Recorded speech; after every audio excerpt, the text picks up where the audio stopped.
Vous écoutez le podcast de So Sweet Planet. Je suis Anne Greff et je vous propose des rencontres autour des thèmes des droits humains, de la culture et de l'environnement. Aujourd'hui, pour ce premier podcast de l'année, j'accueille Lucie Ronfaux-Hazard pour vous parler d'un petit livre qui m'a emballée. Ça s'appelle « Internet aussi, c'est la vraie vie » avec un point d'exclamation. Ce petit livre est destiné aux ados et c'est une invitation à réfléchir au lien entre le numérique et le monde dans lequel nous vivons. Et il tente de répondre à de nombreuses questions qui ont un impact immédiat sur nos vies et sur le monde dans lequel nous vivons. Un livre qui a aussi été conçu avec l'espoir que ces réflexions puissent t'aider à construire un futur connecté, inclusif et plus juste. Bonjour Lucie. Bonjour. Alors Lucie, tu es journaliste indépendante spécialisée dans les nouvelles technologies et la culture web. Tu écris dans Libération, Le Monde, Numérama et tu es l'autrice d'une newsletter qui a gagné une belle notoriété, #Règle30. C'est ça. Consacré à la diversité dans le numérique. Avant d'aller plus loin, qu'est-ce que ça signifie en fait #Règle30 ? Alors le #Règle30, c'est une petite blague qui fait référence à un vieux mème internet. Donc les mèmes, c'est ces blagues récurrentes et très virales en ligne. Et au début des années 2000, il y avait ce mème qui disait qu'il y avait des règles sur internet. Alors c'était faux, hein, c'était une blague. Et la règle 30, c'était « il n'y a pas de femmes sur internet ». Sous-entendu, si un jour quelqu'un prétend être une femme et te parler, elle ment et c'est un mec qui essaye de t'arnaquer, etc. Donc quand on a lancé la newsletter avec Numérama, on voulait dès le départ en faire une newsletter féministe et inclusive et donc a priori parler moins des hommes et plus des femmes. Et donc on trouvait que la référence à la règle 30 était amusante.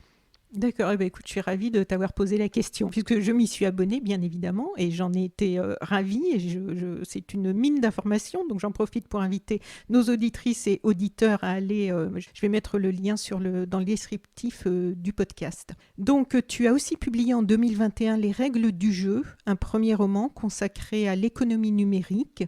Alors, est-ce que l'on peut avoir quelques mots, avant de parler plus du livre, sur ton parcours ? Comment tu t'es intéressée au numérique et à la diversité dans le numérique? Bien sûr. Donc moi, je suis journaliste depuis 8 ans maintenant.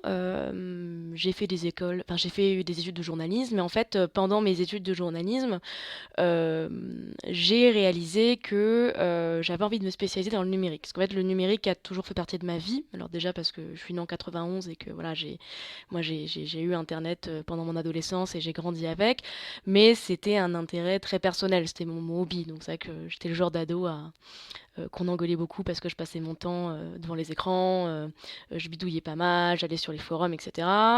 Donc c'était une partie de ma vie qui était assez importante. Et puis donc j'ai voulu être journaliste, mais je voyais ça comme très séparé. Et en fait, quand je suis arrivée dans mes études de journalisme, c'était le moment où les médias généralistes commençaient vraiment à couvrir l'industrie du numérique. Parce que Facebook explosait, Google explosait, enfin que tous ces géants, enfin qu'on appelle maintenant géants, on prenait conscience vraiment de leur importance, non seulement économiquement parlant, mais aussi dans la société. Et en fait, la chance que j'ai eue, c'est que quand je faisais mes études, le Figaro allait lancer sa page dédiée aux nouvelles technologies dans le cahier Saumon, qui est le cahier économie. Et donc, ils ont cherché un ou une stagiaire pour traiter un peu plus ces sujets, pour renforcer un peu leurs effectifs. Et donc, j'ai postulé et j'ai eu le stage. Et en fait, ça s'est tellement bien passé que je suis restée au Figaro pendant 6 ans et demi. Donc, c'est comme ça que je suis passée d'une personne un peu geek à titre perso, on va dire, à une personne qui écrit vraiment professionnellement sur les nouvelles technologies. Et le côté diversité, il est arrivé petit à petit. À la fois petit à petit, en même temps, il a toujours été là, dans le sens où je suis une femme qui écrit sur les nouvelles technologies, et que, déjà, ça fait de moi pas un homme qui écrit sur les nouvelles technologies, et que moi, j'ai toujours été très intéressée par les sujets que j'appelle humains dans la tech, c'est-à-dire que j'estime que parler du numérique, en fait, c'est parler de la société. Et que quand on parle d'algorithmes, de réseaux sociaux, en fait, il faut aussi s'intéresser aux personnes qui les font et les conséquences que ça a sur notre quotidien. Et donc, pour moi, ça passe notamment par le fait de parler d'inclusivité, de féminisme, d'interroger le fait que cette industrie est très peu diverse, même si ça s'améliore. Et donc voilà, c'est un intérêt que j'ai pas mal cultivé quand j'étais au Figaro. Et depuis que je suis indépendante, là, depuis 1 an et demi, j'y consacre quasiment tous mes travaux. Oui. On le sent dans ta newsletter et évidemment dans ce petit livre que tu maîtrises bien ton sujet. Parce qu'en fait, c'est des sujets, c'est aussi ce qui m'a étonné, c'est que ce sont des sujets quand même, enfin chaque chapitre, on peut faire un livre entier sur chaque chapitre, quoi, tellement ce sont des sujets vastes. Ah oui, complètement. Et il y a un esprit de synthèse qui est quand même, ce qui est moi, qui n'est pas mon fort, et j'en suis d'autant plus admirative, parce que franchement, réussir en 3-4 pages pour chaque chapitre à expliquer aussi bien à la fois les enjeux, mais aussi il y a des petits pavés d'infos utiles, il y a des exemples, il y a des... Donc, alors, ce livre, il est composé de 70 petits chapitres. Non, 70 pages. Non, Ouais. non, 70 pages, oui, pardon. Il y a une vingtaine de chapitres. Et donc, je ne vais pas les lire tous, mais quelques-uns pour donner une idée à nos lectrices et lecteurs du contenu qu'ils pourront trouver dedans. Donc, ça commence évidemment avec il y a Internet et moi, et entre parenthèses, et toi et nous, mais après, les GAFA sont-ils dangereux? À quoi servent nos données personnelles? Faut-il se méfier des algorithmes? J'en profite pour préciser à chaque fois qu'il ne faut pas que ces mots un peu barbares pour certaines fassent peur, parce que c'est très bien expliqué. À chaque fois, il y a des petites explications de tous les mots qui pourraient nous être un peu étrangers. On a aussi, est-ce qu'Internet est raciste? Est-ce qu'Internet est sexiste? Pourquoi ne voit-on pas de personnes grosses sur Instagram? C'est quoi la cancel culture?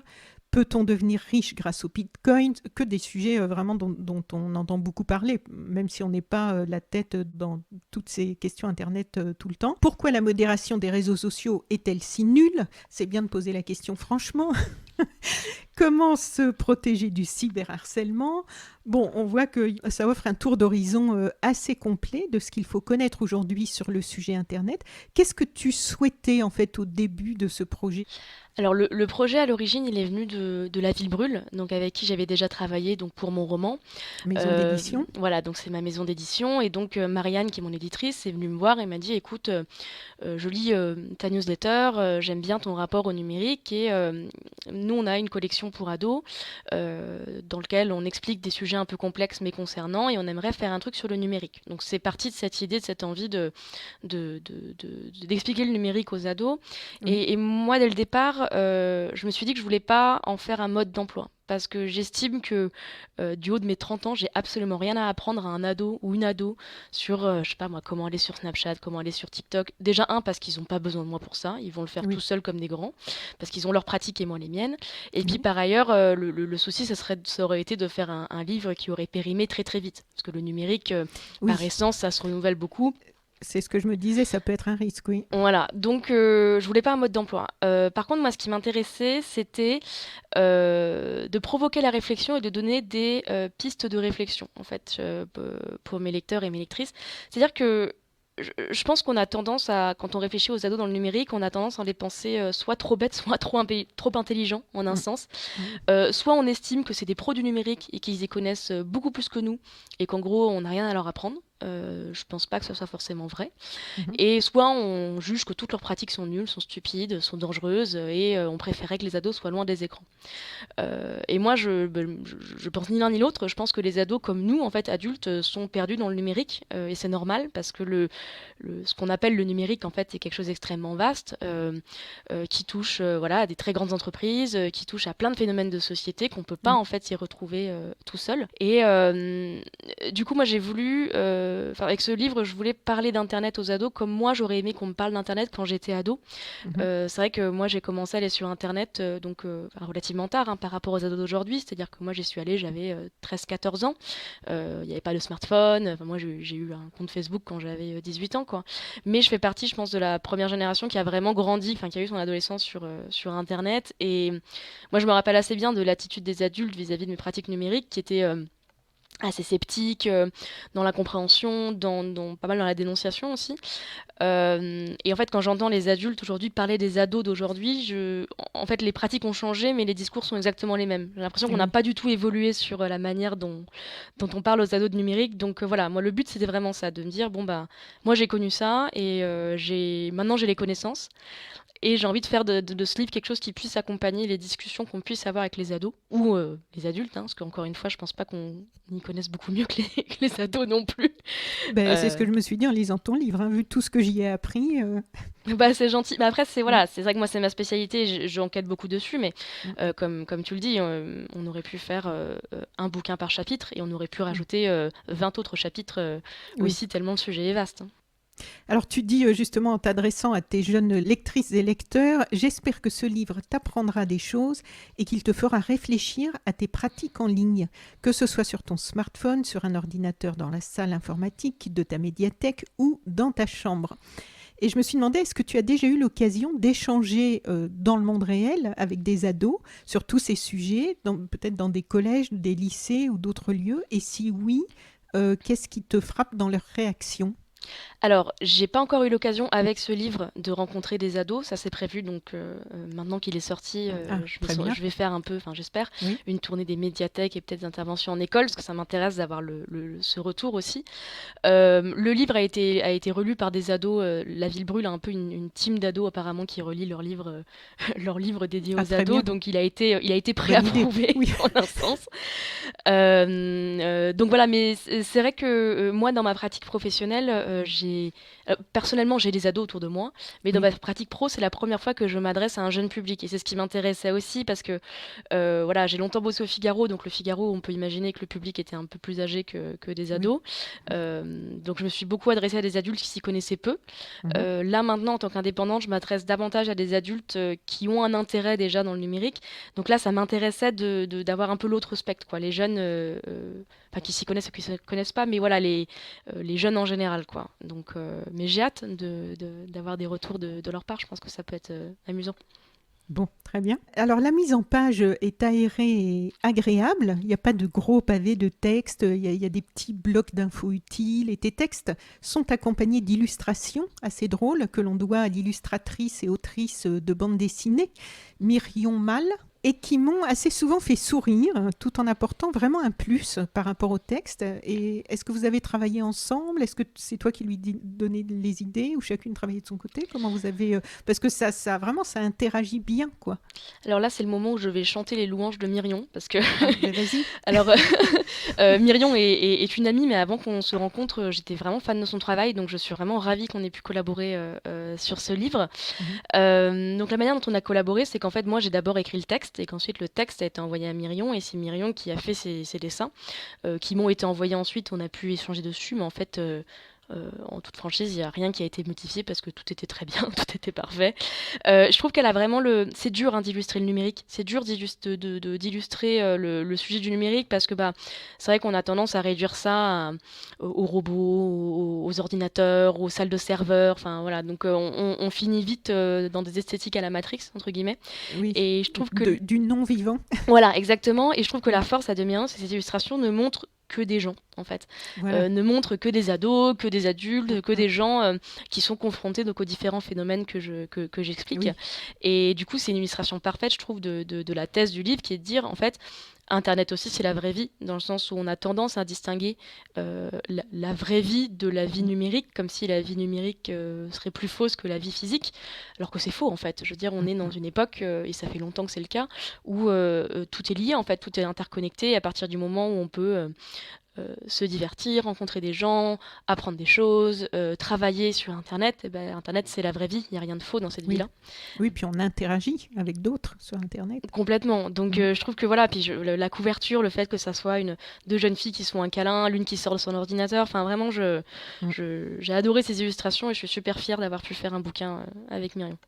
Voilà, ça c'est fait. Le fan club je suis le fan numéro 1 de Myrion Mal.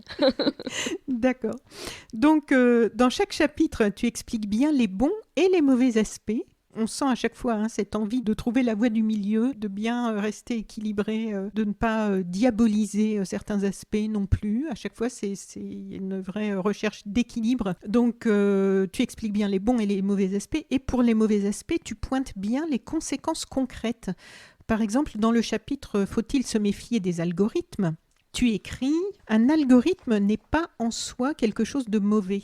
On retrouve des algorithmes un peu partout dans notre vie quotidienne. En informatique, ils sont indispensables pour réaliser les calculs très complexes nécessaires pour faire fonctionner un ordinateur, des logiciels, etc. Et sur le web, ils peuvent être très pratiques. C'est grâce à eux que l'on trouve tout de suite ce que l'on veut quand on tape un mot dans un moteur de recherche ou que l'on nous recommande des vidéos et des chansons qui pourraient nous plaire. Le problème, c'est que ce système peut vite t'enfermer dans des contenus très similaires. Par exemple, si tu écoutes beaucoup de rap, Deezer ou Spotify ne te proposeront que du rap, même si tu aimerais aussi écouter de la pop ou de l'électro de temps en temps. Cela peut t'empêcher de découvrir d'autres choses, d'exercer ta curiosité, et cela restreint tes choix. Et tu décris ensuite ce que l'on appelle les phénomènes de bulles, les bulles de filtre. Est-ce que tu peux nous rappeler ce que sont ces phénomènes de bulles et pourquoi c'est important d'en avoir bien conscience ? Alors, ce qu'on appelle une bulle de filtre, c'est un concept qui s'est popularisé ces dernières années chez les spécialistes du web et des nouvelles technologies. En gros, on appelle bulle de filtre ce phénomène d'enfermement dans des contenus similaires. Alors, ça peut être assez divers et varié, hein. Par exemple, si je suis une personne qui vote à droite, sur Facebook, il y a de fortes chances pour que je me retrouve uniquement avec d'autres contenus de personnes qui votent à droite.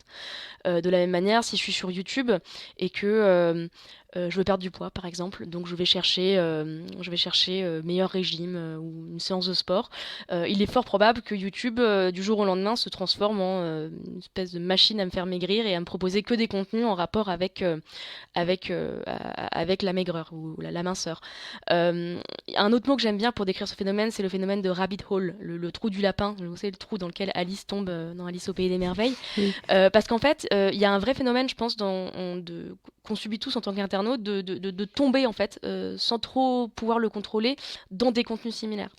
Et en soi, les algorithmes de recommandation qui sont à l'origine de ces bulles de filtre, c'est pas un problème, dans le sens où on a besoin d'un minimum d'algorithmes pour trier les informations qu'il y a sur Internet. Il y a beaucoup trop d'informations pour qu'on puisse s'y aventurer de manière sans filet, si vous voulez. Donc on a besoin de recommandations. Et puis on perd beaucoup de temps aussi. Tout à fait. À chercher. Donc quelquefois, c'est le bon côté, effectivement, d'avoir accès plus rapidement à ce qui correspond à ce qu'on cherche. Complètement. Le souci, c'est que les algorithmes ne sont pas neutres, contrairement à ce qu'on pourrait penser, et ça c'est un thème qui est très important dans le bouquin et dont je parle dans plusieurs chapitres, c'est qu'on a tendance à considérer ces algorithmes, les nouvelles technologies, comme un peu ces robots parfaits, on lui dit 1 + 1 = 2, donc un algorithme ne pas faire d'erreur, etc.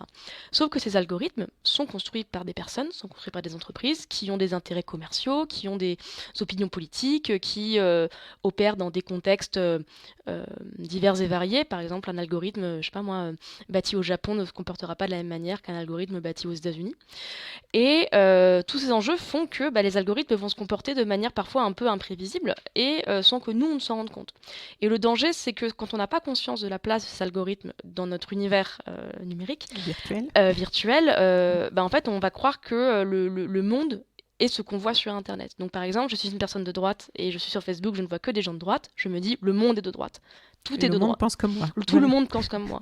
La même chose si on est écologiste ou d'extrême gauche, on va voir effectivement apparaître que des contenus de personnalités qui sont dans les mêmes idées, qui défendent les mêmes choses, qui s'attaquent aux mêmes choses. Oui. Mais donc, d'ailleurs, j'ai mentionné l'exemple de droite volontairement parce qu'il y a une étude récemment, par exemple, qui expliquait que en fait, tous les contenus n'ont pas le même poids sur Internet. Et le but, en fait, de toutes les plateformes en ligne, c'est qu'on reste le plus longtemps possible chez elles. C'est leur modèle économique, c'est un modèle publicitaire. Plus je passe de temps sur Facebook, plus Facebook est riche et plus Facebook est content. Donc Facebook fait des études pour savoir quel genre de contenus vont me retenir en ligne. Et en fait, les contenus qui vont me retenir en ligne, c'est des contenus qui vont me faire réagir. Et en fait, les contenus qui vont réagir, la plupart du temps, c'est des contenus un peu outranciers, des contenus qui vont mettre en colère, etc. Et en fait, de plus en plus, on se rend compte que ces phénomènes algorithmiques en fait ont complètement débordé sur la vraie vie et c'est comme ça qu'on se retrouve dans des situations alors là je cite les cas les plus graves mais c'est tellement d'actualité qu'il faut c'est bien d'en parler, c'est indispensable. C'est comme ça qu'on se retrouve dans des situations de la candidature de Donald Trump, de la situation qui a mené à la tentative d'insurrection au Congrès américain en janvier 2021, etc. Des gens qui s'auto-radicalisent et en fait quand on parle d'auto-radicalisation on peut en parler sur plein de sujets différents et par exemple il y a une étude moi, que j'avais trouvée très intéressante de la part de Twitter qui expliquait que c'est Twitter lui-même qui a fait une étude pour essayer de comprendre quel était le poids des contenus politiques sur sa plateforme, parce que Twitter est très utilisé par tout bord politique. Et en fait, Twitter lui-même a reconnu que son algorithme a tendance à privilégier les contenus de droite. Et il n'arrive pas à l'expliquer pourquoi.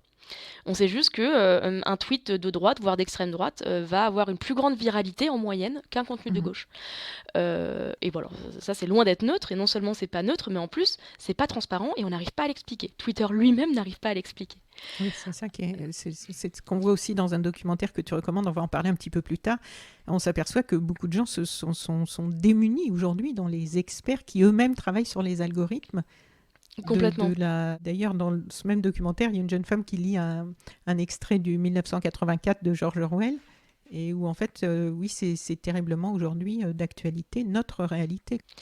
Alors c'est notre réalité, je sais pas. J'ai tendance à faire attention aux comparaisons avec les fictions un peu dystopiques. Oui, Je pense que la SF dystopique nous est très utile pour plein de raisons. C'est aussi des divertissements pour plein de raisons. On me demande souvent c'est quoi les solutions, et moi j'en sais rien, j'en sais rien. Je sais interroger les gens qui ont des opinions sur comment régler les choses, mais moi je pense que la première étape en tout cas, c'est d'avoir conscience en fait que il y a des algorithmes, et deux, qu'ils ne sont pas neutres pour pas mal de raisons. Et pour moi ça c'est une première étape qui est fondamentale et qui en fait pas encore achevé du tout. Je pense qu'on est beaucoup à être dans ce confort des algorithmes, mais pour revenir aux ados, par exemple, les ados actuellement, ils sont tous très fans d'une application qui s'appelle TikTok, qui est une application dans laquelle le fil d'actualité est entièrement géré par les algorithmes. Donc peu importe nos abonnements, peu importe ce qu'on choisit, en fait, l'algorithme choisit pour nous. Et donc du coup, pour moi, c'était important de dire à un ado, bah oui, effectivement, TikTok c'est très efficace, TikTok c'est très marrant, moi c'est une appli que j'aime beaucoup. Néanmoins, interroge-toi, pourquoi est-ce que TikTok te montre ce genre de contenu? Et pourquoi, par exemple, quand tu es triste, TikTok d'un coup te montre que des vidéos d'autres gens tristes? Et est-ce que c'est neutre ou pas? Est-ce que c'est une bonne idée ou pas? Est-ce que c'est une bonne chose ou pas? Et c'est le genre de réflexion que je voulais amener sans forcément être dans la catastrophe, mais pour moi, rien qu'en avoir conscience, c'est déjà une étape fondamentale. Oui, et alors des algorithmes, on passe au chapitre suivant intitulé « Est-ce qu'Internet est raciste ?», qui nous parle des biais algorithmiques. Et là aussi, c'est passionnant et c'est quand même inquiétant. Même si ça, évidemment, on en a déjà pas mal entendu parler. Mais enfin, est-ce que tu peux nous en dire quelques mots de ce chapitre Est-ce qu'Internet est raciste? Et en fait, poser comme ça la question, elle est un petit peu provocatrice, naturellement. Et en fait, c'est un vrai problème quand même. Oui, tout à fait. Donc pour moi, ce chapitre il était très important parce que moi, j'estime qu'Internet et les réseaux sociaux ne nous rendent pas quoi que ce soit. Je veux dire, Internet ne rend pas raciste, Internet ne rend pas sexiste. Le racisme, il existe dans la vie physique depuis toujours. Et pour moi, Internet, les algorithmes, les réseaux sociaux agissent plus comme un miroir déformant de la société, davantage qu'elles nous rendraient violents d'un coup, quoi. Mais tu ne crois pas que ça peut être amplificateur rapport à des tendances justement, chez l'être humain? En fait, ce qu'on observe, c'est que les personnes qui sont discriminées dans la vie physique le sont aussi dans la vie numérique, de deux manières. Quand on parle du racisme, en fait, il y a de grands types de racisme en ligne. Le premier, c'est un racisme qui ressemble malheureusement vraiment au racisme de la vie physique, c'est-à-dire un créateur ou une créatrice noire qui va faire un contenu sur Internet et qui va se prendre des commentaires racistes sur son physique, sur ses capacités, etc. Donc ça, c'est malheureux, mais c'est pas nouveau, c'est vraiment c'est la même chose que dans la vie physique. Et après, il y a un autre type de racisme qui est plus compliqué à appréhender, qui est ce qu'on appelle donc les biais algorithmiques. Donc les biais algorithmiques, c'est un concept qui explique que nos algorithmes sont biaisés. Ils ne nous traitent pas tous de la même manière en fonction de nos caractéristiques personnelles. Donc par exemple, dans l'exemple du racisme, il y a un exemple que moi je prends souvent, c'est qu'on utilise de plus en plus de la reconnaissance faciale en France et ailleurs pour des choses très sérieuses. Donc ça va de l'identification dans un aéroport à la police qui va rechercher un suspect d'un crime, à des trucs d'assurance. Enfin, c'est assez divers et varié. Et en fait, aux États-Unis, par exemple, où la police est très en avance, très avancée en tout cas sur l'utilisation de ces nouvelles technologies, on s'est rendu compte que la police en fait fait très régulièrement des erreurs en arrêtant des personnes noires pour des crimes qu'elles n'ont pas commis. Et ça, c'est pas de la SF, pour le coup, c'est vraiment c'est un vrai cas. Je veux dire, en 2021, on comptait déjà 3 personnes qu'on connaît, dont des cas qui ont été médiatisés, qui ont été arrêtés par erreur pour un crime qu'elles n'ont pas commis. Et sur ces 3 personnes, les 3 étaient des hommes noirs. Pourquoi? Et à chaque fois, arrêté sur la base Sur de la base reconnaissance faciale. d'un logiciel de reconnaissance faciale. D'accord. Pourquoi? Parce qu'en fait, les logiciels de reconnaissance faciale fonctionnent moins bien sur les personnes noires. Euh, Il y a pas mal de raisons à ça. La première, c'est qu'en fait, il y a beaucoup de logiciels de reconnaissance faciale qui sont faits dans des pays occidentaux, souvent par des ingénieurs blancs qui vont en fait pas forcément penser à la diversité qu'il y a en fait dans le monde, même dans leur propre pays, hein. Je veux dire, aux États-Unis, il y a énormément de personnes noires, hein. C'est pas quelque chose d'exceptionnel du tout. Et du coup, on est face à des logiciels qui sont entraînés. Parce qu'en fait, une IA, c'est bête, hein. Une IA, c'est un logiciel qu'on programme à reconnaître le monde, selon certains critères. Oui. Donc Une IA, donc une intelligence artificielle. Tout à fait. Donc une intelligence artificielle, ce qu'on va lui demander de faire, c'est qu'on va lui donner des millions de visages. Et elle va apprendre petit à petit à reconnaître c'est quoi un nez, c'est quoi des yeux, c'est quoi une bouche, etc. Et appréhender en fait ce qu'est un visage. Sauf que si cette IA, on lui donne à voir que des personnes blanches, en fait l'IA va en déduire qu'un visage, c'est un visage de personne blanche. Pas parce qu'elle est raciste de manière inhérente, c'est parce qu'on lui a en fait inculqué un biais qui est qu'on lui a donné à voir un monde qui n'est pas le monde tel qu'il est en dehors de cette intelligence artificielle.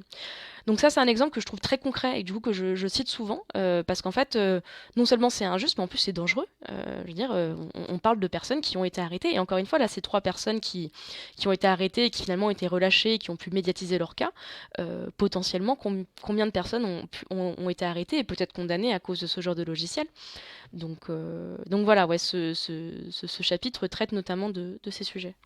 Et donc, dans chaque chapitre, tu donnes des éléments concrets. Ça peut être les chiffres d'une enquête, un exemple qui illustre le sujet. Par exemple, dans ce chapitre, est-ce qu'Internet est raciste? On a un petit texte intitulé « La super-héroïne des algorithmes » et tu recommandes même un documentaire, donc on en a parlé déjà, sur son travail, qui est un documentaire qui est sur Netflix, Coded Bias, que j'ai regardé, qui est passionnant. Est-ce que tu peux nous dire quelques mots de cette super-héroïne? Parce qu'en fait, je trouve que c'est encourageant aussi par rapport à son action dans la société, par rapport à ce qu'elle a subi elle-même, en fait. Tout à fait.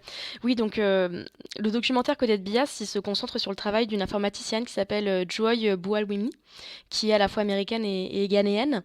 Et elle, c'est une chercheuse au MIT, donc une université très prestigieuse aux États-Unis, qui un jour fait une recherche sur la reconnaissance faciale. Et donc qui s'amuse un peu à... elle voulait inventer un miroir intelligent qui permette de lire des choses sur les visages des gens. Donc elle teste son miroir intelligent sur elle-même, donc c'est une femme noire, hein.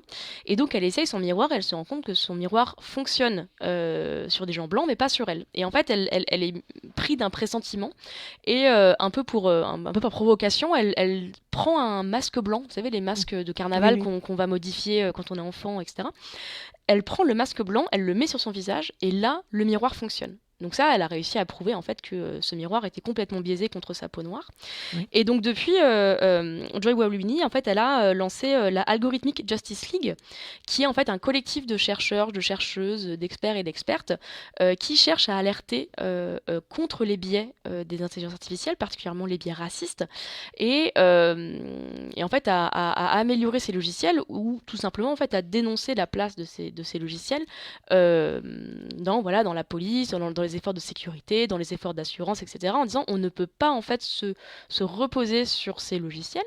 Déjà, on ne peut pas se reposer sur eux tant qu'ils sont biaisés comme ça, et peut-être qu'on ne devrait pas se reposer sur eux du tout, parce que ce qu'explique très bien le documentaire Coded Bias que je recommande, hein, qui est sur Netflix. Ah oui, moi aussi, parce que franchement, c'est tellement instructif. C'est instructif, et puis en plus ça montre bien qu'en fait c'est un problème qui est infini, parce que là on parle des femmes noires, mais en fait ça concerne potentiellement quasiment toute la population, c'est-à-dire que comment savoir si un logiciel n'est pas biaisé contre nous? C'est une vaste question, et du coup au travers de ces recherches, en fait cette chercheuse elle montre que peut-être que le problème même c'est qu'on se repose en tant que société de plus en plus sur des logiciels qui ne sont pas capables d'appréhender notre société. Et dans ce documentaire Coded Bias sur les biais algorithmiques, l'une des intervenantes dit, en parlant de l'intelligence artificielle, la machine ne prend pas des décisions éthiques, elle prend des décisions mathématiques. Si on utilise des modèles d'apprentissage automatique pour reproduire le monde tel qu'il est aujourd'hui, on ne fera pas de progrès social. Toi qui étudies de près toutes ces évolutions, qu'est-ce que tu en penses de cette phrase? Parce qu'on a l'impression, en fait, en lisant ton livre, ensuite avec le documentaire, je me dis, on a l'impression de voir avancer sur nous un rouleau compresseur qui nous laisse de moins en moins de marge de manœuvre, de moins en moins de liberté individuelle et d'intimité, de vie privée. Et on a l'impression que rien ne semble pouvoir arrêter tout ça maintenant. Alors, en fait, il y a une manière pas très simple, mais très concrète d'améliorer les choses. En fait, c'est de diversifier les personnes qui travaillent dans les nouvelles technologies. Et c'est pour ça que, en fait, quand on parle, par exemple, du manque de femmes, du manque de personnes non blanches dans la Silicon Valley ou dans ces entreprises, en fait, c'est pas juste, entre guillemets, par éthique ou par morale, en se disant, bah, ce serait quand même bien qu'il y ait plus de femmes et plus de personnes non blanches. En fait, c'est très concrètement la diversité dans le sens très large du terme est indispensable en fait pour améliorer le fonctionnement de ces logiciels et qu'il ou elle, que ces logiciels répondent davantage aux besoins de la société. Donc alors oui, il y a un côté un peu déprimant et en même temps, je pense on est quand même dans une époque intéressante dans notre relation avec les nouvelles technologies. Je pense qu'on a longtemps été assez béat face à la Silicon Valley, face à Mark Zuckerberg, etc. Enfin, Oui. c'était quelque Naïf, chose qui, du coup. oui, mais qui nous fascinait, mais à juste titre, parce Oui. que, il ne faut pas remettre en cause leurs accomplissements dans le sens où, voilà, Facebook, si c'est aussi populaire, c'est aussi une machine qui fonctionne très bien. Mais je pense qu'aujourd'hui, avec différentes affaires, alors il y a eu l'affaire Cambridge Analytica, il y a eu Snowden il y a un certain temps maintenant, mais il y a eu quand même pas mal d'affaires où on a pris conscience collectivement du fait que ces machines qu'on construisait n'étaient pas parfaites. Et que c'était en partie aussi lié à ça, en fait, à ce problème de manque de diversité. Et donc, maintenant, par exemple, aux États-Unis, il y a un vrai mouvement autour de la syndicalisation des travailleurs de la tech. Et ça, alors ça, je ne vais pas parler dans le livre parce que c'est un peu complexe à expliquer à des adolescents, mais je trouve ça super intéressant de montrer que même les travailleurs et les travailleuses de la tech ont conscience, en fait, du fait que leurs objets sont imparfaits et surtout qu'ils ont un véritable impact sur notre société. Par exemple, pour revenir au sujet des ados, il y a un sujet que je trouve intéressant. En 2020 et 2021, il y a eu tout un mouvement de protestation d'ados noirs sur TikTok, notamment aux États-Unis. En fait, ce qu'ils disaient, ces ados, ces jeunes, ils accusaient TikTok de les invisibiliser en fait sur l'application. Et qu'en gros, ils disaient, bah, nous, quand on va sur TikTok, on voit que des gens blancs et on comprend pas parce que bah, ces gens blancs, ils peuvent parfois devenir un peu des stars d'Internet et du coup construire des carrières. Et nous, bah, on sait pas pourquoi, mais on fait la même chose qu'eux et on n'est pas mis en avant. Et c'était intéressant en fait comme réflexion parce que de fait, visiblement, l'algorithme, alors on ne peut que supposer parce que les algorithmes sont des boîtes noires, c'est un sujet qu'on abordera après. Oui. Mais effectivement, on peut supposer que l'algorithme de TikTok a tendance à dévaloriser en termes de visibilité les contenus produits par des personnes qui ne sont pas blanches. Alors on peut supposer pourquoi. Probablement parce que l'algorithme estime que les personnes blanches sont potentiellement plus populaires, potentiellement plus belles, etc. TikTok, c'est une application chinoise C'est à une la base, application non? chinoise, ouais, tout à fait. Oui. Mais après, je parle de TikTok, mais le problème est le même sur YouTube, sur Instagram, Oui, oui, oui. etc.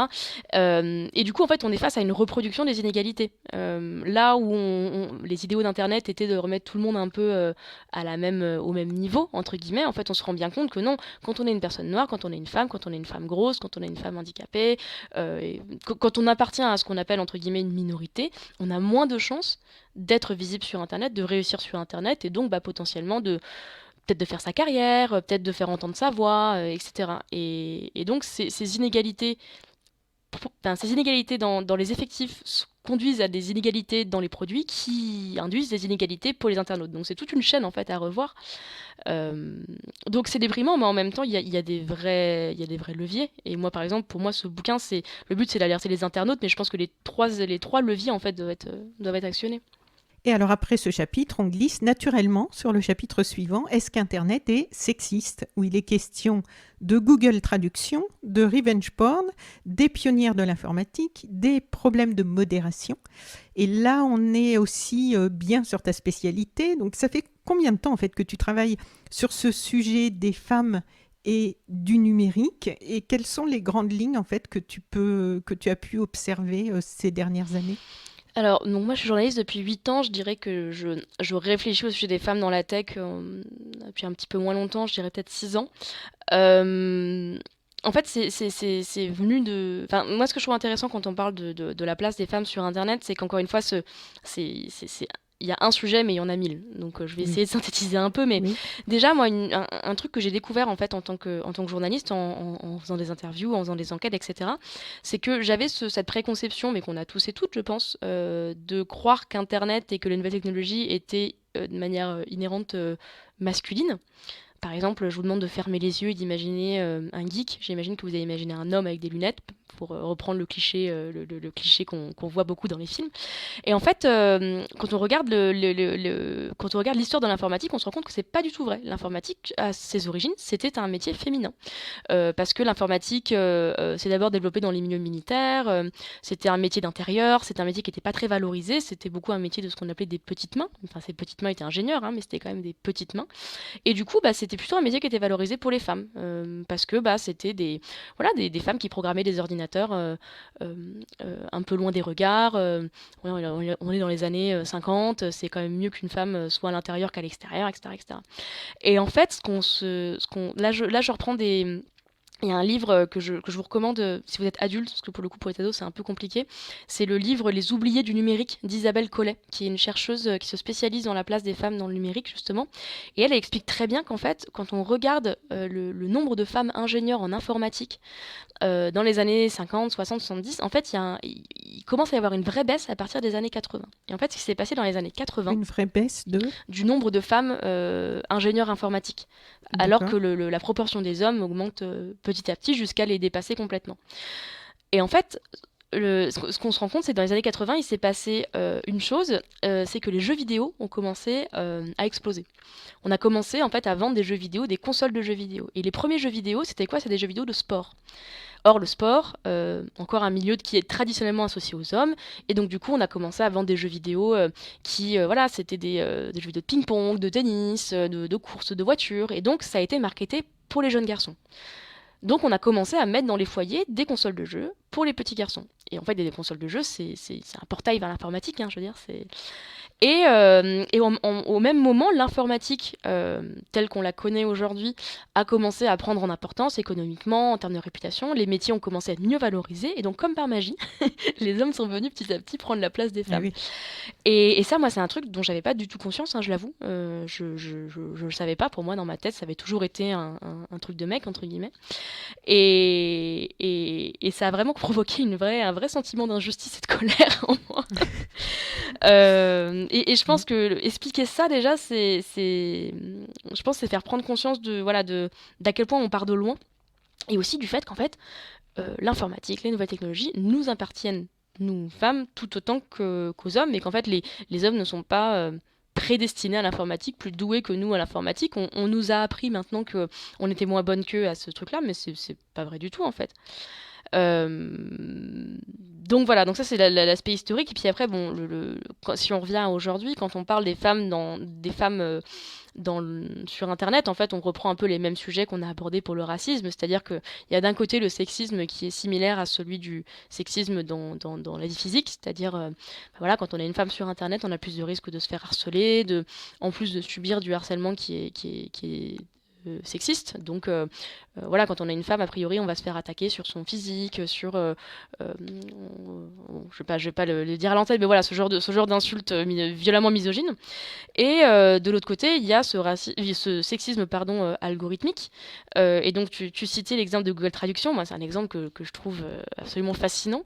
Google Traduction, en 2018, a dû subir une petite polémique parce qu'en fait, on s'est rendu compte que Google Traduction, donc pour ceux qui ne savent pas, donc c'est le service de traduction automatique de Google, donc c'est très pratique, on met une phrase dans une langue, il nous le traduit dans une autre. Et en fait, Google Traduction, il est entraîné notamment sur des livres, sur plein de livres libres de droit, etc., ou sur des sites internet. Enfin, Google le fait travailler un peu à longueur de temps. Et en gros, on s'est rendu compte un jour que Google Traduction avait tendance à genrer les métiers qu'il traduisait d'une manière qui était assez sexiste. Donc par exemple, pour une langue qui est très genrée comme le français, si il y avait le mot nurse en anglais, donc infirmier ou infirmière, il traduisait par une infirmière. Par contre, a doctor, il traduisait automatiquement par un docteur, et pas un ou une docteur. Alors pourquoi personne n'a dit à Google Traduction soit sexiste. Ce qui s'est passé, c'est que Google Traduction a été entraîné sur des sites internet, sur des documents qui étaient sans doute eux-mêmes sexistes, dans le sens où on est dans une société sexiste et qu'effectivement, on a tendance à associer les docteurs aux hommes et les infirmières aux femmes, quand bien même il y en a de tous les genres. Et donc, puisque Google n'avait pas détecté ce biais, il ne l'a pas corrigé, et donc Google Traduction a perpétué ce stéréotype. Et ça, c'est un très bon exemple de comment les machines peuvent se retourner contre nous, quand bien même on s'en sert pour tout un tas de choses, quoi. Oui, c'est un bon exemple. Et il y a bien sûr un chapitre sur les fausses informations, parce que là, c'est un gros sujet aussi. Les fake news, donc très, très intéressant, où tu décryptes un certain nombre de causes de ces fausses informations, mais aussi leurs objectifs et la façon dont elles sont construites, avec les deepfakes aussi, et puis quelques pistes et règles de base très utiles sur comment vérifier une information. Donc ça, je crois qu'il faut le dire, le redire, le re-redire. Mais là, au moins, c'est bien écrit noir sur blanc, parce qu'on se passe comme ça de temps en temps, les uns les autres décident des trucs pour vérifier une vidéo. Est-ce que c'est une vidéo vraiment qui correspond à la date et à l'événement, ou est-ce que c'est quelque chose qui date et qui a été récupéré? Donc tout ça, c'est très utile. Et là aussi, donc, j'y ai découvert pas mal de choses. Et ce qui est difficile, c'est que ça aussi, en fait, ça évolue tout le temps. Ces histoires de fake news, la façon dont elles sont fabriquées, qu'est-ce qui les motive, qui les répand, c'est une espèce de nébuleuse qui est en perpétuelle évolution. Alors, c'est en perpétuelle évolution, et en même temps, les deux leviers principaux de la désinformation, alors qui touchent adultes et enfants de manière vraiment équivalente, hein, parce que là c'est un livre pour ados, mais je crois vraiment pas que les adultes ont des leçons à donner aux ados à ce niveau-là. Il y a deux leviers principaux, qui est déjà le levier politique, dans le sens où il y a des hommes et des femmes politiques. Quand je dis politique, c'est au sens large, hein, je ne parle pas que de politiciens, mais aussi de militants, qui ont tout intérêt à manipuler des informations et à profiter de ce phénomène de bulle de filtre dont on a parlé tout à l'heure, pour convaincre une personne de leur cause. Et puis ensuite, il y a le levier économique. On a parlé tout à l'heure, pareil, des bulles de filtre qui étaient provoquées par le fait que Facebook veut nous faire rester le plus longtemps possible chez lui. Facebook, Google, YouTube, enfin toutes ces plateformes-là. Oui. Et en fait, ce phénomène, il est complètement... il a donné naissance à toute une industrie dont le but, en fait, est de produire des contenus qui vont faire réagir. Mais peu importe le type d'information, ça pourrait être d'extrême gauche, d'extrême droite, tant que ça fait réagir, ça fait réagir. Il se trouve que les contenus qui sont vraiment très à droite ont quand même tendance à... tous les trucs très outranciers, en fait, très racistes, très sexistes, etc., ont tendance à faire réagir. Ça fait plus de buzz. Et donc voilà, ils sont ultra viraux. Mais ces mécanismes-là, je pense qu'on n'en a pas forcément conscience, parce que la force de la désinformation, c'est de nous confirmer ce qu'on pense déjà être vrai. C'est-à-dire que c'est ça, hein, le principe de la désinformation, c'est que j'ai plus avoir tendance à me faire avoir par un truc qui va confirmer mon propre biais, parce qu'on est tous des personnes biaisées, c'est normal, c'est comme ça que fonctionne le monde. Et c'est pour ça que ce chapitre, pour moi, il était important, parce que je pense qu'il y a beaucoup d'ados, mais aussi d'adultes, qui vont propager de la désinformation en pensant bien faire, en fait, ou en prenant pas 2 secondes pour y réfléchir, mais ce qui est normal, parce que le but, c'est de ne pas nous faire réfléchir. C'est vraiment, si on ne réfléchit pas, c'est parce que ça fonctionne bien, et que je pense que nous, en tant que citoyens, on n'est pas coupable de ça. C'est toute cette industrie, et c'est toutes ces plateformes qui laissent proliférer ces industries aussi. Et donc, voilà, c'est vrai que moi, à travers ce chapitre, je voulais faire un peu ouvrir les yeux, donner quelques outils, mais aussi faire réfléchir vraiment à ce levier économique qui est super important et dont on n'a pas encore trop conscience, je pense. Alors en octobre, il y a eu Frances Haugen, qui est une ancienne ingénieure de Facebook, qui a lancé l'alerte, qui est une lanceuse d'alerte, et qui a révélé plein de documents confidentiels qui ont confirmé ça, hein, qui ont confirmé que Facebook a tout à fait conscience que son modèle a tendance à encourager les contenus néfastes. Mais donc voilà, tout le monde, je pense, malheureusement, n'écoute pas Frances Haugen, parce que voilà, c'est un peu compliqué ce qu'elle raconte. Donc le but de ce chapitre, c'était aussi de synthétiser un peu ce genre de choses, quoi. Oui. Et ensuite, avec les chapitres « Pourquoi se sent-on moche sur les réseaux sociaux » et « Pourquoi ne voit-on pas de personnes grosses sur Instagram ?»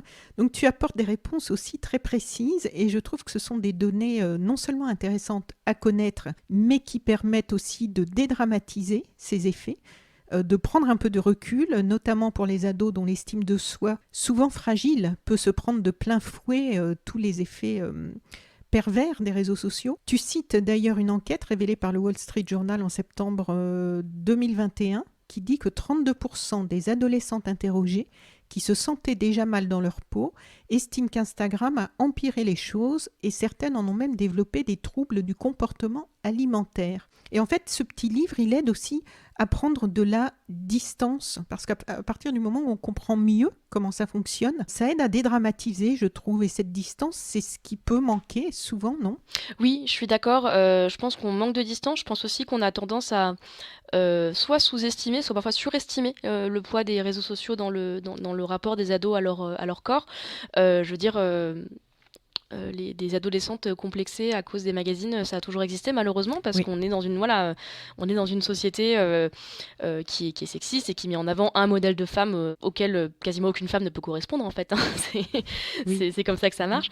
Le truc des réseaux sociaux, c'est que on donne la possibilité à plein de gens d'avoir leurs propres médias et du coup de reproduire un peu ces inégalités, mais en les calquant sur sa propre vie. Et du coup, c'est pour ça que moi je voulais faire ce chapitre, enfin ces 2 chapitres sur le rapport au corps et aussi sur la place des personnes grosses, parce que je pense que c'est facile, quand on est ado et adulte d'ailleurs, de se faire un peu avoir par cette illusion de la réalité sur les réseaux sociaux, parce qu'on se dit, bah voilà, pourquoi cette fille, elle est si belle, pourquoi est-ce qu'elle a une vie si sympa, une maison si sympa, etc. Bah parce qu'en fait, cette fille, a priori, elle est influenceuse et c'est son métier, en fait, d'avoir l'air plus jolie, de se mettre en scène, etc. Et qu'en fait, les réseaux sociaux sont une autre forme de télé-réalité. Mais je pense qu'on en a un peu moins conscience qu'à la télé ou que sur les magazines, parce que vu que moi aussi je peux avoir un compte Instagram et moi aussi je peux me mettre a priori en scène, je crois que cette fille est comme moi, alors qu'elle ne l'est pas, parce que moi mon métier c'est pas d'être influenceuse.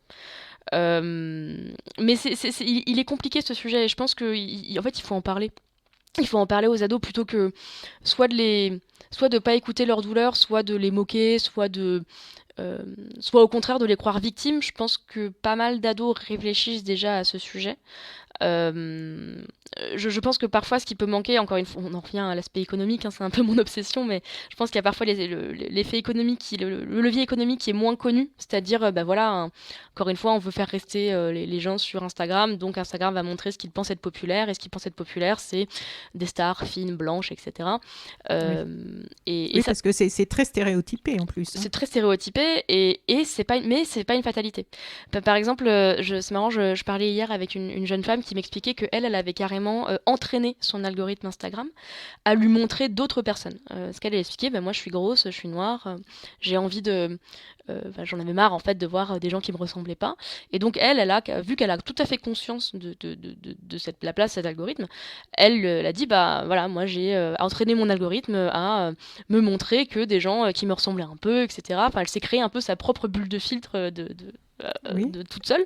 Et pourquoi pas, et je trouve ça intéressant comme... Donc entraîner son algorithme, peut-être que tu peux nous dire pour celles et ceux qui nous écoutent comment on peut entraîner son algorithme. Alors, c'est pas une science exacte, hein, mais Non, en gros... non, mais quand même, ça marche un peu, puisque les bulles de filtre, c'est un peu ça aussi. Voilà. C'est qu'on entraîne nos algorithmes malgré nous, là, pour du coup. Mais Bah, on peut le faire volontairement, dans le sens où effectivement, si vous likez en boucle pendant 2 jours, j'en sais rien, moi, que des comptes dédiés aux chatons, on va dire un truc bête, bah, il est probable qu'Instagram, dans une semaine, ne montrera que des photos de chatons. Parce que vous avez dit à l'algorithme, je ne veux voir que ça. Après, bon, ça, c'est réduire un peu le problème, parce qu'en fait, Instagram se sert d'énormément de signaux, y compris en dehors d'Instagram, pour savoir qui je suis et ce que je veux faire. Mais il y a tout un phénomène maintenant de jeunes internautes qui cherchent à entraîner leurs algorithmes, à défaut de pouvoir les comprendre. Et ça, c'est tout un sujet, c'est que je pense que maintenant on commence à avoir conscience du poids des algorithmes. Le truc, c'est qu'on peut toujours pas les ouvrir. Les algorithmes, c'est des boîtes noires, c'est des secrets industriels qui sont créés par des entreprises de nouvelles technologies qui ne nous permettent pas de les voir. Alors il y a des lois de plus en plus qui les forcent à un peu plus de transparence, mais c'est quand même un process compliqué. Et ça, c'est un vrai enjeu aussi, parce que si on comprenait, si on savait exactement pourquoi est-ce qu'un algorithme propose par exemple tel ou tel contenu sur Instagram, ce serait beaucoup plus facile d'en détecter les biais. De se dire, bah, comment ça se fait que tel algorithme, il me propose que ce genre de contenu, bah parce que cet algorithme est biaisé pour privilégier ce genre de contenu, et qu'Instagram a remis en avant ce contenu parce qu'il sait que, je sais pas moi, c'est lié à un contrat publicitaire. Enfin, il y a plein de critères en fait qui peuvent rentrer en compte. Mais bon, bah, à défaut d'avoir cette transparence, on n'a pas d'autre choix que d'essayer d'entraîner nos algos à faire des tours, quoi. Mais c'est une solution, mais c'est pas une solution sur le long mais terme. cette jeune femme dont tu parlais, donc est-ce que ça a marché, l'entraînement de son algorithme? Bah, pas mal, Est-ce qu'elle a- visiblement, ouais. Oui. Apparemment, elle dit, bah, je suis mieux sur Instagram, quoi. Bon, ben c'est intéressant de donner cette petite clé, comme quoi c'est possible de déjouer un peu Et en fait, il y a un sujet, je sais pas, j'ai réalisé que, il me semble que je l'ai pas vu dans ton livre, mais j'ai tilté parce qu'en allant justement sur Numérama, qui publie ta newsletter, j'ai vu ça sur la page d'accueil du site tout à l'heure, c'est les placements de produits auprès des influenceuses. Mhm. Parce que ça, c'est quand même aussi un gros sujet, je trouve. Complètement, ça c'est un vrai sujet. J'ai pas eu la place de l'aborder Oui, dans le bouquin, mais c'est un vrai sujet parce que je reprends ma comparaison avec la télévision. À la télévision, les publicités donc existent, sont très nombreuses, mais sont bien délimitées, dans le sens où quand même la plupart du temps, on va avoir un espace pub, on va avoir un écran, c'est l'heure de la publicité, on va avoir des pubs. Sur les réseaux sociaux, tout est beaucoup plus flou. C'est-à-dire que oui, il y a les espaces publicitaires classiques qui vont s'intercaler entre deux contenus. Donc ça, on identifie bien a priori que c'est de la pub. Et puis après, il y a les publicités, ce qu'on appelle le sponsoring, hein, des marques qui vont payer en fait des influenceurs, des influenceuses pour faire la promotion de leurs produits. Sauf que faire la promotion, c'est pas forcément dire Babybel m'a payé pour vous parler du fait que Babybel c'est un super fromage. Un exemple au pif. Ça peut être par exemple, je suis payé par Babybel et donc sur sur tous mes prochains posts, je vais faire en sorte qu'il y ait un Babybel qui traîne, sans le dire, sans l'expliciter. Et ça en fait c'est illégal, en France en tout cas. En France il y a des lois qui forcent normalement les influenceurs et les influenceuses à dire clairement quand ils sont payés par une marque euh, pour produire un contenu. Et ça, on en a moins conscience parce que ce genre de publicité, ça floute en fait complètement le rapport à la pub et que du coup, le pouvoir d'influence est beaucoup plus important. Et d'ailleurs, c'est pour ça que les annonceurs aiment bien investir dans ce genre de publicité. C'est beaucoup plus c'est invisible, plus c'est efficace a priori. Ben oui, c'est ça. Et dans l'article dont je parlais tout à l'heure, justement, le sujet, c'était sur le fait que beaucoup d'influenceuses ne déclarent pas Mhm. le fait qu'il y a du placement de produits. Mhm. Parce qu'en fait, il y en a de plus en plus du placement de produits de cette manière déguisée dans les séries télé. Il y en a sur Netflix, il y en a au cinéma Complètement. maintenant. Donc, c'est vrai qu'on ne peut plus beaucoup y échapper. Il me semble que sur Netflix, ils ont l'obligation maintenant de signaler au début de la série qu'il y a du placement C'est de écrit qu'il produits. y a ils appellent ça une annonce commerciale ou un placement commercial, je crois Oui. le terme exact. Mais oui, il y a un tout petit truc qui est indiqué, mais bon. Et ensuite, on a le numérique est-il dangereux pour la planète? Donc là aussi, le ton n'est pas moralisateur, c'est un état des lieux et une invitation plutôt à se responsabiliser en comprenant les enjeux un peu mieux. Tout à fait. Alors le sujet du numérique et de l'écologie, c'est un sujet je crois que ça a été l'un des chapitres les plus difficiles pour moi d'écrire parce que c'est un sujet sur lequel c'est très difficile d'avoir des informations en fait concrètes. C'est aussi des sujets sur lesquels il y a beaucoup de lobbies, d'un côté comme de l'autre d'ailleurs. Je veux dire, selon qui on va interroger, on va pas du tout avoir les mêmes chiffres, le même constat. Et donc du coup, c'est assez compliqué de s'y retrouver. Moi, je suis assez contre le discours qui dit attention, envoyez moins de mails, faites attention je sais pas moi, Pas mettre de signature avec un voilà, visuel pas ou mettre de tout ça. signature, arrêter d'aller sur YouTube. Maintenant, on nous demande même de plus dire merci quand on reçoit des C'est mails, ça. ça fait un mail en moins. Moi, je trouve ça, bon, déjà, un peu ridicule, et deux, je trouve que c'est un peu l'arbre qui masque la forêt, sans un mauvais jeu de mots. C'est-à-dire que quand on parle, ce qui est certain, c'est que quand on parle de numérique et d'écologie, les premiers responsables, comme sur l'écologie en général, c'est les entreprises. C'est le poids des entreprises. Et alors, il y a des vrais débats pour savoir à quel point tout ce qui va être cloud, donc l'informatique dématérialisée, c'est-à-dire en gros toutes nos données qu'on va consommer sur Internet sont hébergées pour le dire très vite, dans les centres de données qui consomment beaucoup d'électricité. En fait, Oui. on ne sait pas exactement quel est ce poids en fait de ces données sur la consommation d'électricité mondiale, etc. Enfin, c'est assez flou. Par contre, ce qui est sûr et certain, c'est qu'on est dans une société de surconsommation, particulièrement de surconsommation numérique, et que autant moi ça m'énerve qu'on dise aux gens arrêtez de regarder les vidéos YouTube parce que je pense que c'est vraiment c'est un peu comme quand on engueule les gens pour qu'ils fassent pipi sous la douche. Je préférerais qu'on force Total à, par exemple moins polluer.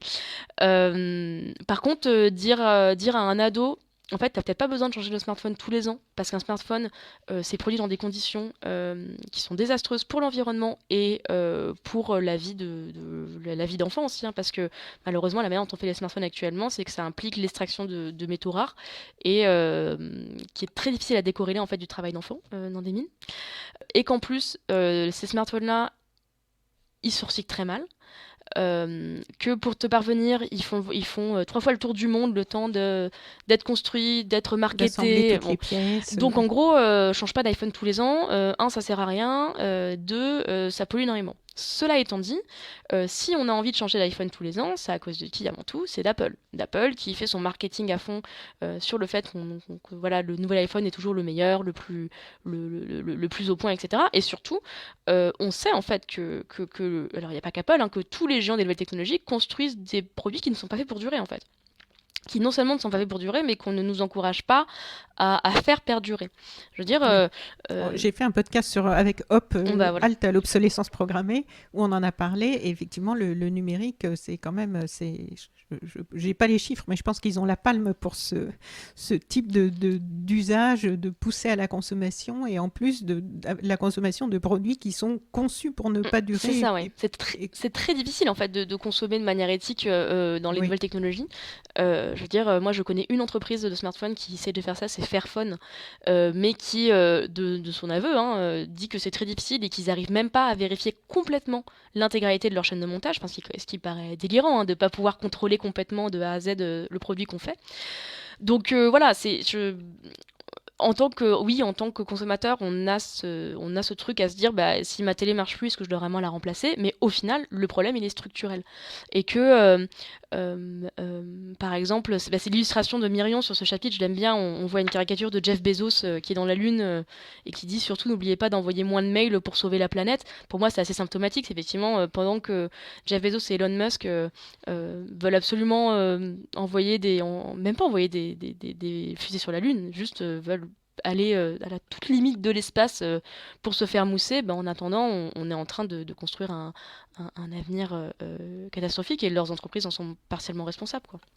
D'où le film sur Netflix aussi avec Don't Look Up. C'est Don't Look Up. Don't Look Up, ouais. Après, Don't Look Up, il est très pessimiste et moi, je crois vraiment à la force du collectif et je crois en la prise de conscience. Non, mais je pensais par rapport à ce personnage Bien qui sûr. représente Oui. ces mecs milliardaires et qui ont toujours des formidables fausses idées technologiques pour régler les conséquences et surtout pas les causes. Et qui sont en fait pour leur profit économique. Don't Look Up, c'est ça, hein, c'est qu'il y a le méchant de l'histoire, entre guillemets, a un intérêt économique à pousser une idée plutôt qu'une autre.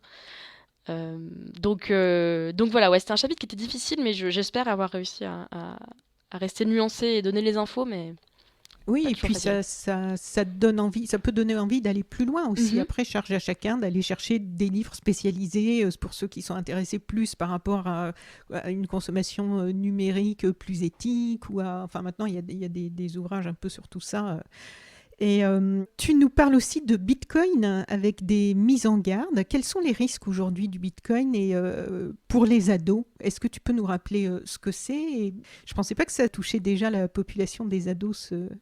Alors le Bitcoin, c'est l'exemple le plus connu de ce qu'on appelle des crypto-monnaies, qui sont en fait des formes de monnaie ou d'actifs qui reposent donc sur la blockchain. Je le fais très rapidement, mais en gros, ça repose sur un réseau informatique décentralisé. C'est-à-dire que plutôt qu'un seul ordinateur ou qu'une seule entreprise décide de comment ça va fonctionner, c'est tous les ordinateurs de tous les utilisateurs qui vont faire fonctionner ce réseau. Voilà.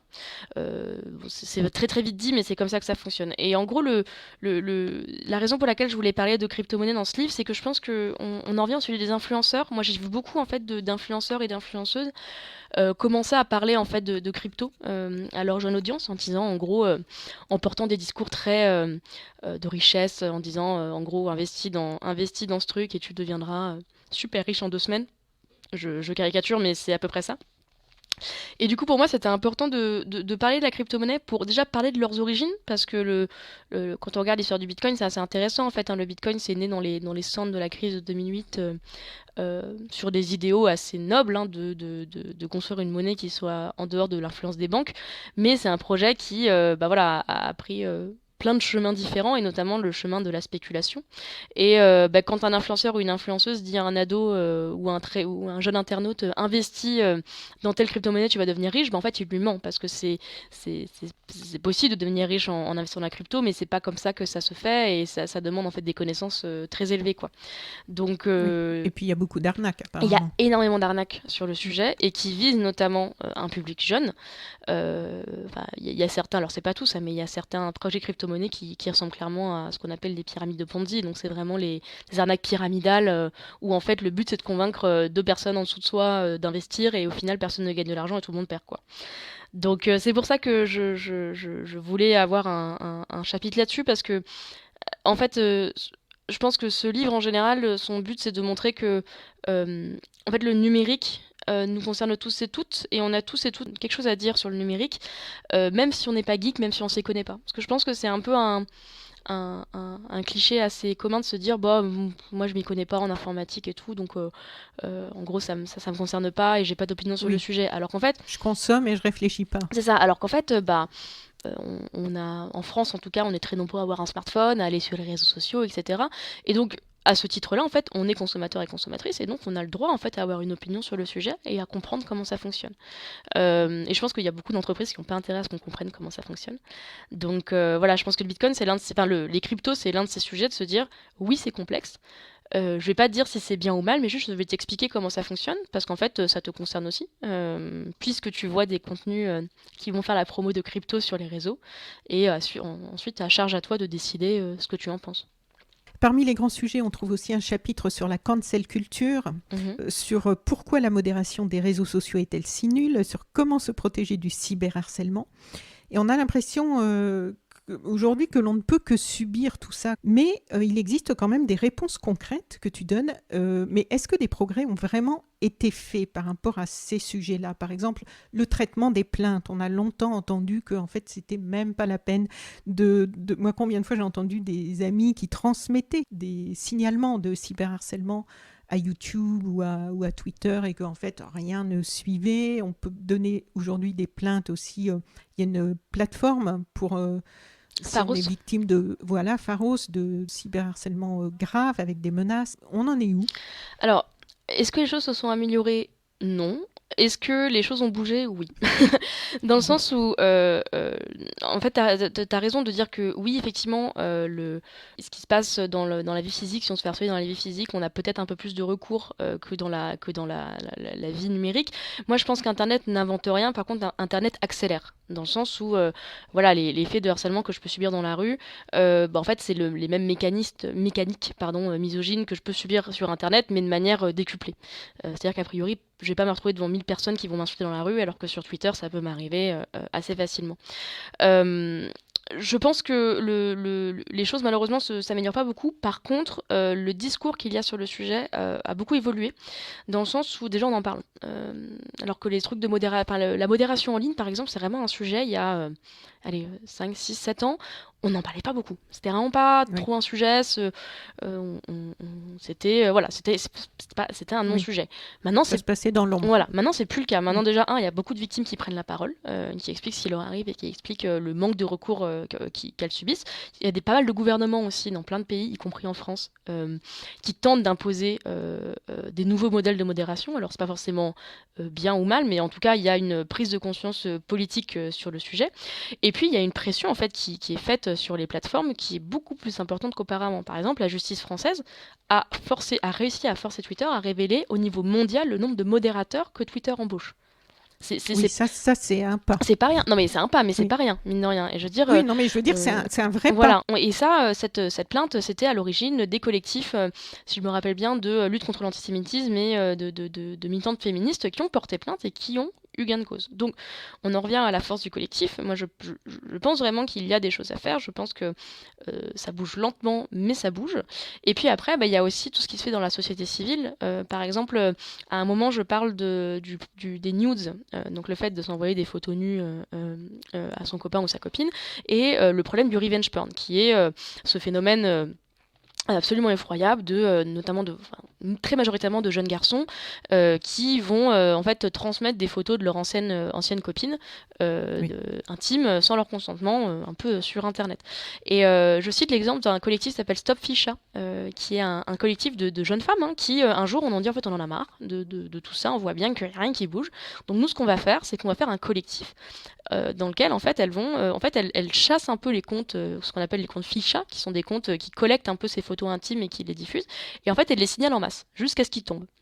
Et bon, alors oui, Elle les signale à qui? Comment? alors elle bosse principalement sur Instagram et sur Telegram aussi, qui est une application de messagerie qui a un système de réseau social.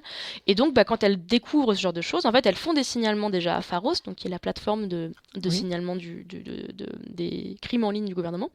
Et elle le signale aux réseaux sociaux. Et alors, ça marche pas à tous les coups, mais parfois ça marche. Parce qu'en fait, il est possible de s'organiser. Alors, encore une fois, moi, je préférais dans un monde dans lequel les plateformes prennent leurs responsabilités sur ce sujet, mais c'est quand même intéressant de voir que les internautes s'organisent, en tout cas, et ne baissent pas les bras face à ces phénomènes qui sont des phénomènes qui sont très graves, quoi. Alors après, pour mettre un peu de l'eau dans mon vin, la modération en ligne, c'est un sujet qui est extrêmement complexe, notamment parce que elle doit se faire à des échelles immenses. Je veux dire, on parle Oui, tu l'expliques bien d'ailleurs dans le petit livre. Hein. Oui. Et donc c'est pas un problème qu'on réglera en un claquement de doigts. Et il y a plein de manières d'envisager, d'améliorer les choses, mais au moins on en parle. Et moi je trouve que en parler c'est déjà un premier pas important et surtout impliquer toutes les personnes de la société, pas seulement les politiques, pas seulement les experts. Moi, si mon père pouvait avoir un avis sur la modération en ligne, ça me ferait très plaisir, par exemple. Mais vraiment, mais même les personnes qui s'y connaissent pas, parce qu'en fait, ça concerne tout le monde. C'est vraiment un problème, et tous les problèmes du numérique nous concernent tous et toutes. Et tu rappelles d'ailleurs dans ce petit chapitre que l'anonymat n'existe pas. Moi, j'ai été étonnée de lire ça. Tout à fait, ouais. C'est souvent le réflexe qu'on a quand on parle de délit en ligne. Par exemple, quand on parle de Mais oui. haine en ligne, on se dit si tout le monde Oui. était son vrai prénom, il n'y aurait pas de souci. En fait, il y a plein d'études qui montrent que c'est faux, qu'il y a plein de gens qui publient des saloperies, pardon pour ma vulgarité, sous leur vraie identité, et que par ailleurs, en fait, les réseaux sociaux sont tenus très régulièrement par la justice de transmettre les données en fait de personnes qui commettent ce genre de délit. Donc en fait, il n'y a pas d'anonymat sur Internet. En tout cas sur Facebook, sur Twitter, etc. C'est faux. Et alors, quels sont les sujets que tu trouves les plus préoccupants aujourd'hui, là, au moment où on parle? Sur Internet, Oui. Hum, la question la question de la place des femmes sur Internet me préoccupe beaucoup. Alors bon, déjà parce qu'il me concerne directement, aussi parce que je pense qu'on est quand même, on est en train de construire un futur qui nous exclut encore, et de manière automatisée. C'est ça en fait le danger, c'est que déjà combattre la misogynie au quotidien de la part de vraies personnes, c'est compliqué, mais alors en plus quand on doit quand on doit affronter la misogynie des robots qui est automatique et non transparente, bon, Oui, et qui vont perpétuer de façon mathématique. c'est ça. Et qui vont donc moi c'est un sujet qui me tient beaucoup à cœur et qui me préoccupe beaucoup parce que je pense qu'on est beaucoup à ne pas en avoir conscience et qu'aussi il y a un documentaire que pareil j'ai pas recommandé dans le bouquin parce que je pense qu'il est un peu dur pour des ados mais qui s'appelle Sale pute, un documentaire qui est sorti il y a quelques mois sur Arte. Vous tapez Arte Sale pute, vous le trouverez, et qui D'accord. parle de cyberharcèlement justement. Et il y a l'une des personnes qui est interviewée qui est je crois une députée allemande qui a subi une grosse campagne de cyberharcèlement, qui dit très justement, en fait, on est en train de faire disparaître les voix des femmes d'Internet. C'est-à-dire que déjà qu'on n'a pas beaucoup notre mot à dire dans la rue, et en plus sur Internet, un espace où a priori on pourrait s'affranchir un peu de ces problèmes, on nous demande de nous taire aussi, quoi. Et ça me préoccupe beaucoup, ouais. Mais pour rejoindre ce que tu dis, j'ai lu il y a une semaine ou deux une interview de Sandrine Rousseau, responsable dans le mouvement écologiste, qui a subi une grosse campagne de cyberharcèlement. Ouais. D'ailleurs, je n'étais pas au courant que ça avait pris une telle ampleur. Et ce qui m'a le plus choquée, en fait, dans ce qu'elle disait, c'est qu'elle disait qu'elle n'avait eu de soutien ni des femmes en général, ni de son parti politique, ni des femmes des autres partis politiques qui auraient pu manifester de la solidarité par rapport à ça. Et je me suis dit, mais c'est quand même bien affligeant. C'est affligeant, et puis ça, on en revient à... Voilà, Internet, c'est la vraie vie, hein, dans le sens où Oui. ça a des conséquences, en fait, sur la vie des gens. Et comme quoi, il faut quand même qu'on s'active sur cette notion de solidarité pour faire bouger les choses. Il faut non seulement y réfléchir, mais il faut demander des choses. Et notamment, quand je parlais du collectif Stop Ficha, l'une de leurs revendications, c'est, elles, justement, elles aimeraient que Pharos, la fameuse plateforme Pharos, qui est la plateforme de signalement des contenus illégaux en ligne du gouvernement, ait plus de moyens. elles le disent. Elles disent, nous, on trouve que Pharos, quand ça fonctionne bien. Sauf que Pharos, de mémoire, ils sont, je crois, 25 pour toute la France. Donc c'est ridicule. Mais c'est même c'est indécent. Quoi. Ouais, non, mais quand on voit la souffrance c'est terrible. Qui est créée par ces problèmes de cyberharcèlement, et qu'on entend 25 personnes, tu dis ? Oui, entre 25 et 30. Et sachant que Pharos, c'est une plateforme qui doit gérer aussi d'autres sujets très graves, notamment la pédopornographie, ce genre de sujets. Donc, ils ont déjà beaucoup à gérer, quoi. Donc, tout ça pour dire qu'en fait, il y a des outils qui sont à notre disposition. Il y a plein de choses sur lesquelles on pourrait progresser. On pourrait progresser, par exemple, sur le fait de former les gendarmes et la police à la gestion des affaires en ligne, par exemple. C'est pas normal qu'une victime de cyberharcèlement ou, par exemple, de revenge porn aille voir un policier et qu'on lui dise qu'est-ce qu'on voulait qu'on vous fasse, c'est sur Internet. C'est pas normal. Et ça passerait par de la formation, ça passerait par des moyens. Et ça, c'est très concret, en fait. C'est pas un espoir vague. C'est des choses concrètes qu'on peut faire dès maintenant. Pharos, c'est PHA. PHA, pour celles et ceux qui nous écoutent et qui voudraient chercher la plateforme. Et donc, pour terminer sur une note positive, je vais te demander quels sont les sujets que tu as pu trouver préoccupants et qui ont bien évolué selon toi ces dernières années, que tu trouves réjouissants. Je trouve qu'on traite avec plus de bienveillance toutes les formes de créativité en ligne. Je pense qu'on a longtemps considéré Internet comme un peu le royaume de divertissement un peu stupide, un peu geek, c'était pas trop. Et je trouve que maintenant, on reconnaît en fait la force créative d'Internet. Déjà, quand on parle des influenceurs et des influenceuses, maintenant, on parle d'elles et eux comme des stars à titre réel. Et d'ailleurs, je parle de stars, mais il y en a qui c'est des vrais acteurs, c'est des vraies actrices, ils font des choses vraiment chouettes. Moi, par exemple, il y a un sujet que j'aime beaucoup qui est celui des fanfictions. C'est les gens qui écrivent des fictions inspirées d'autres fictions, donc des fanfictions Harry Potter, Le Seigneur des Anneaux, etc. Et j'en parle souvent parce que moi, quand j'étais ado, j'en écrivais beaucoup. Et c'était un sujet dont on parlait pas trop, quoi. C'était vraiment. Et maintenant. Déjà, c'est beaucoup moins un sujet honteux, et maintenant on voit des films qui sont inspirés de fanfiction, etc. Donc, je trouve qu'on a plus de respect pour la culture web aujourd'hui, et qu'on considère davantage que la culture web est ce qu'elle est, c'est-à-dire une culture, que cette sorte de sous-culture, quoi. Et donc ça, je trouve ça plutôt chouette, et je trouve que ça s'est amélioré, et à juste titre, et voilà. Ça, pour le coup, ça me réjouit. Très bien. Lucie, un grand merci pour ce temps que tu nous as consacré pour parler en détail de ce livre, mais vraiment j'invite nos auditrices et auditeurs à l'acheter, ce formidable petit livre Internet aussi, c'est la vraie vie. Je mets toujours le lien vers le site de Librairie Indépendante, vers la page, pour que celles et ceux qui le souhaitent puissent directement l'acquérir. Donc Lucie Ronfaux-Hazard, c'est toi, Myrion Mal pour les formidables illustrations. Le titre Internet aussi, c'est la vraie vie, c'est aux éditions La Ville Brûle. Le prix c'est 12 €, donc ça reste raisonnable et accessible. Un grand merci. Merci beaucoup. Je te souhaite une bonne continuation. Peut-être qu'il y aura un tome 2 ou 3 dans quelques années. Internet, c'est toujours la vraie vie. Oui, c'est ça, voilà. Merci beaucoup et je souhaite un grand succès à ce livre. Au revoir. Au revoir.